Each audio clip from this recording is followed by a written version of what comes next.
Binary to decimal conversion. To convert a binary number into a decimal number, follow these steps.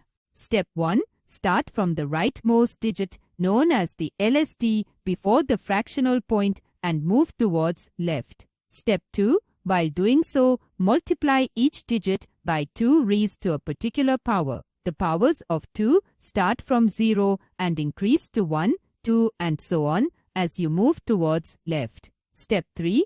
Add up all the resulting products. You will get your decimal number. The following examples will help you to understand the conversion.